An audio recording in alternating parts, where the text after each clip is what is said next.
po mga nag-trending na topic natin nung nagdaang Monday, Sunday, and Monday. Ayan, balikan po natin si Coach Adrian Pantonial kasi kanina po yung discussion po natin. Napag-usapan po natin yung mga zones, di ba? May comfort zone, may growth zone, tsaka may danger zone. Coach Adrian, ito ang next kong tanong. Pagdating sa pag-aktwal na nangyayari na, pagmamanifest na talaga, no? Paano naman yung tawid? Mula comfort to growth zone. Kasi syempre, minsan pag nagagawa natin yung mga hindi natin nakakalaing nagawa, nagagawa na pala natin. Parang yung kanina sabi ng isang comment, napasa na yung CPA licensure exam na minanifest na yun. 'Di ba? Yung baka pwede nating makwento kung paano yung tawid nun pagdating sa mga zones na yun, coach. So siguro, Bigs, kailangan na pwede tayong magsimula sa baby steps.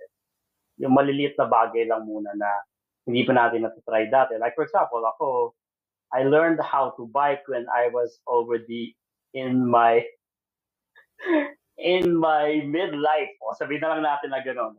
Okay lang, coach, kasi may mga adults na hindi naman lahat marunong mag-bike. 'Di ba? I mean, that's nothing to be ashamed of, right? Yes. Yes, go ahead, coach. So I started manifesting it. I started thinking about it. I did my best to stay positive na matututo akong mag-bike within my lifetime. But I have to do something about it talaga. So meron akong former office mate sa HSBC na naging kaibigan ko, na naging housemate ko, na he gifted me a folding bike. So nagsimula akong mag-aral dun sa rooftop namin, baby steps muna, kasi natatakot ako mapahiya sa kalye. So dun muna ako sa rooftop namin sa Makati. Tapos sa awa ng Diyos, isang beses lang akong sumemplang, dun lang sa rooftop namin. Pagkatapos, after a month or so of practicing, lumabas na ako sa community namin muna. So parang nilevel up ko yung challenge hanggang sa nakarating na ako sa highway, nakarating na ako ng Intramuros, nakarating na ako ng Cavite. So it really has to start baby steps muna, and then para siyang gamification din in a sense. Ile-level up mo, itataas mo yung challenge para makita mo kung hanggang saan ka ba. Yun. So you have to try something. Literal, no? Maganda yung example mo, Coach Adrian. Kasi baby steps, hindi mo minadali nung natututo ka mag-bike. Well, just for the literal question, no? Nung nagtitraining ka ng bike, nag-training wheels ka ba? Hindi naman. Hindi naman. Hindi, kasi legit yun. Legit yun. Pati yung mga teens, na nagsisimula. May kaibigan ako na ganun din, midlife, nag-training wheels siya. Just to get him started, literally. Kasi baka he knows that may be part of the process. Pero eventually, yung goal niya, ngayon nagbabike na talaga siya. Nagbabike na talaga siya ng mga long distance pagdating sa cycling. 'Di ba? So yun nga, baby steps, kasi unti-untiin mo. Baka mamaya gusto natin yung outcome already. Pero ang di natin na-realize, yung mga behind the scenes, what it takes to get there. Ano usually payo mo sa mga clients mo or sa mga nakausap mo when it comes to this type of process? Sa akin, the highest form of governance is self-discipline. The highest form of governance is self-discipline. Isipin mo, on a larger scale, kung ang Pilipinas ay maraming disiplinadong tao, malamang ay mas maayos yung ating bansa at mas maunlad ang ating bansa. Importante itong self-discipline na to kasi kahit na minsan hindi natin na-feel yung motivation, that's actually where parang commitment comes in where motivation ends. Yung commitment mo na matuto to do something. Kaya ako, ang ginagawa ko is that I make sure to have a physical manifestation. For example, I put it on my phone calendar na mag-bike ako today, and kahit na minsan parang mag-bike ba talaga ako, parang nakakatakot, parang gano'n. Pero gagawin ko pa rin siya because I'm committed to it. And I'm pursuing that path of self-discipline. Minsan ito yung pinakamahirap but this is the secret to gold Olympic medalists sa Olympics. Yon. self-discipline is really big deal. Maganda yung sinabi mo, Coach. Commitment comes in when motivation ends. Kasi maaaring na-excite ka, na-infatuate ka sa isang bagay. Uy, gusto kong makatakbo. Ako personally, bucket list ko makapag 42 kilometers to run a full marathon. 'Di ba? Pero motivation differs eh. 'Di ba? Sa una, pwede. 'Di ba? Admittedly, hindi rin ako ganun kapuspusan pa sa training. Pero tama ka doon, Coach, no? Na kapag nawawala-wala yun, you will go back to your why. You will go back to the reason. You will go back to your commitment na ito yung goal ko eh. Kailangan ko itong gawin. I need to commit to the goal. Diba? Right. So, how do you do that? How does a person do that? Kapag nawala na yung excitement, nawala na yung hype, the actual act of commitment. Madaling sabihin, pero mahirap gawin. Yeah, so, kanina pinag-usapan natin yung law of attraction, pinag-usapan natin yung manifestation, but I feel like as a master practitioner of neuro-linguistics programming, tatlong aspeto kasi yan. Neuro, linguistic, and programming.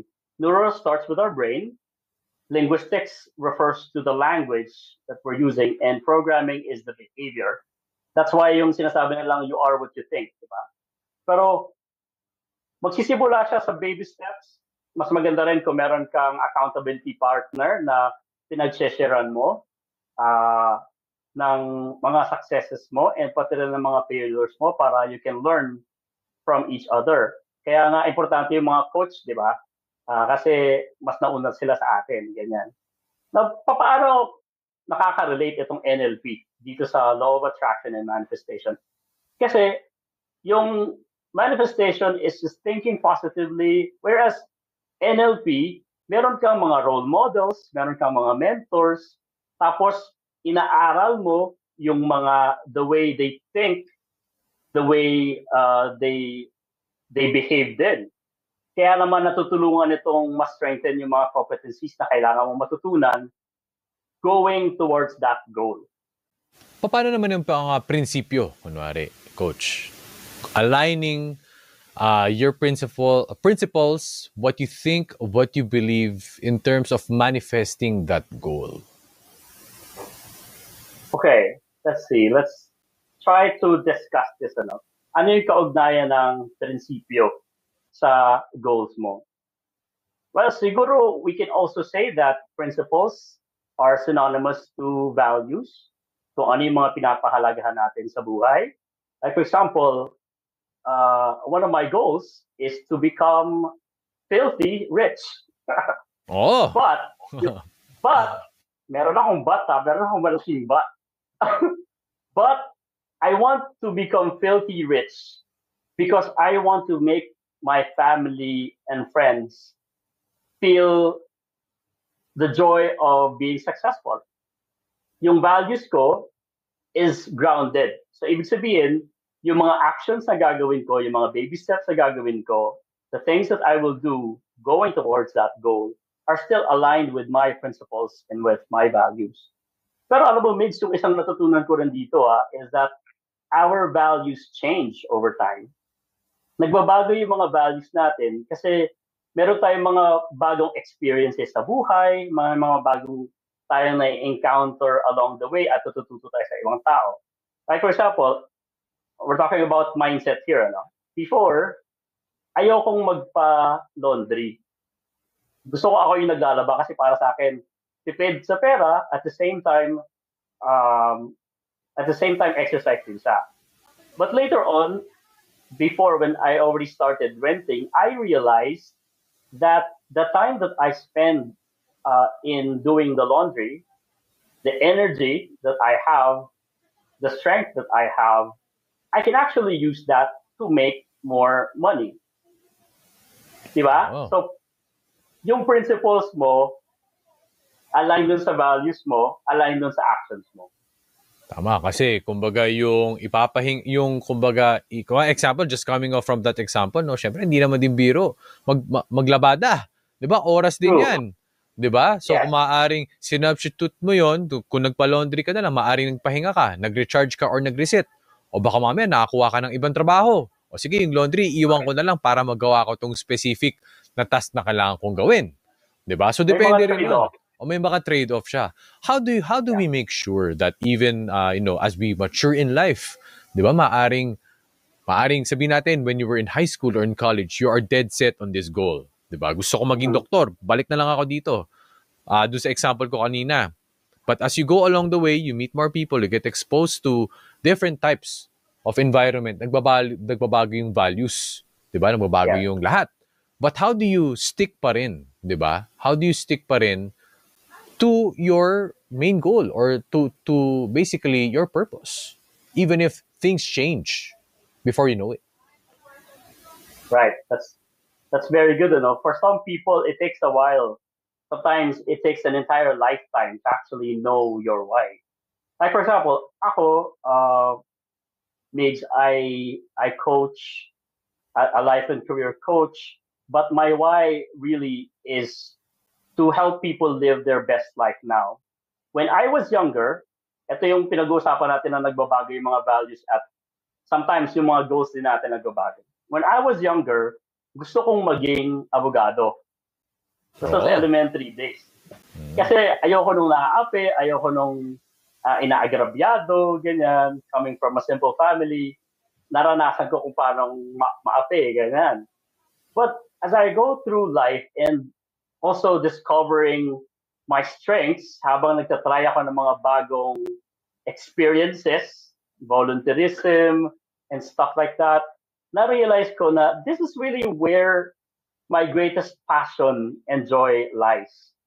Papasok na dyan yung tinatawag nilang ikigai, di ba? Ito yung Yes. passion mo, at the same time, ito yung nagiging source of income mo, this gives joy, this also gives you meaning. Like for example, I help people live their best life now through life and career coaching, through events hosting and Tagalog teaching. And I feel like kaya ako na-enjoy yung ginagawa ko ngayon is because I have this goal, nagbago na yung goal ko along the way, but my purpose is there. Mas na-establish siya, mas na-grounded siya. Kanina, before joining you for this radio guesting, I did a talk for Metro Antipolo Hospital for all of the nurses that work there. And binanggit nila na yung why nila, yung sinabi mo kanina, Mix, na go back to your why. Minsan sinasabi nila kanina during the seminar na mahirap talaga minsan magsilbi. Pero pagka alam mo na passion mo makatulong at nararamdaman mo nagagamit mo yung mga strengths mo dito, it keeps you going eh. Tama. Doon papasok yung yung commitment. 'Di ba? Pwedeng maaari pumasok din yung commitment mo, your commitment to your service, 'di ba? Kasi ang motivation nag-iiba-iba. 'Di ba? Maaring okay ka ngayon, bukas bad trip ka. 'Di ba? Pero True. kailangan mong gawin. 'Di ba? Kasi nandoon ka sa profession na 'yon. And the commitment really won't be easy. 'Di ba? That's why it's a commitment because you really have to be intentional. Kahit ayaw mong gawin, sasadyain mo siyang gawin. Because you are committed to the goal. Lastly, Coach, ganda, no? Ang ganda na, dami tayong napulot. Kasi ako, personally, expectation ko, yung power of manifestation will be, more of, di ba, motivational, encouraging, pero marami rin siya mga references and research, and angles that support this type of, kumbaga, thinking. Practical ways, Coach Adrian, para sa mga nakikinig at nanonood ngayon na if meron akong gustong i-manifest, ano yung mga practical kong pwedeng magawa sa bahay in the lead up to that manifestation? I think nabanggit na natin yung ilan kanina, no? Which is have a list, have a vision board. It would also be good to have an accountability partner. For example, you commit to exercise at least once a week. Meron kang kaibigan, katrabaho, or kasabay na mag-exercise. Kasi itong accountability partner mo, kapag ka nawawalan ka na ng motivation, would actually encourage you. Ganyan. And also important, dun sa bandang dulo, is that you celebrate your wins. Whether that's small or big wins.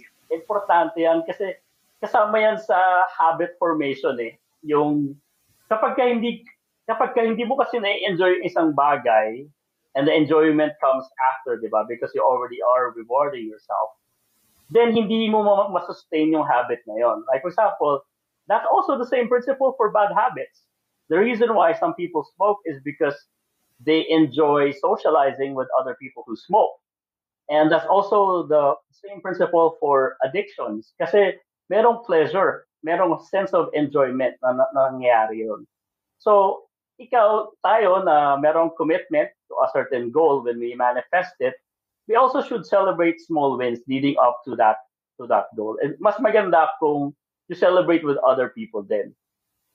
Tama yun. Kasi if we will kind of relate an example, kuwari, sabi mo kanina, mga Olympic gold medalist, di ba? May mo na si Heidelin Diaz. Di ba? It wasn't overnight that she got the gold. It took a series of small wins, di ba, for her in the lead up to that gold. Nag-silver muna siya. Tapos marami siya mga gold medal na mga napalanunan sa mga Asian or regional. And then, nung nakuha na yung gold na yun, wow. Hindi pala siya overnight. You have to go through those steps, those small wins, and celebrate those small wins for you to be able to achieve your quote-unquote big goal. At malay mo, meron pa naman ding bigger goal yun pagkatapos. Ganda. Ganda ng usapin natin ngayon tungkol sa power of manifestation. Coach Adrian Pantonial, isa po siyang life and career coach. Coach Adrian, hope to have you back right here on Share Ko Lang para po mas mapag-usapan ang iba pang topics tungkol sa life and career. Coach Adrian, marami pong salamat. Maraming salamat. Have a great day, everyone. God bless. Bye. God bless, Coach. God bless, Coach. Magbabalik po ang Share Ko Lang oras, 1:53.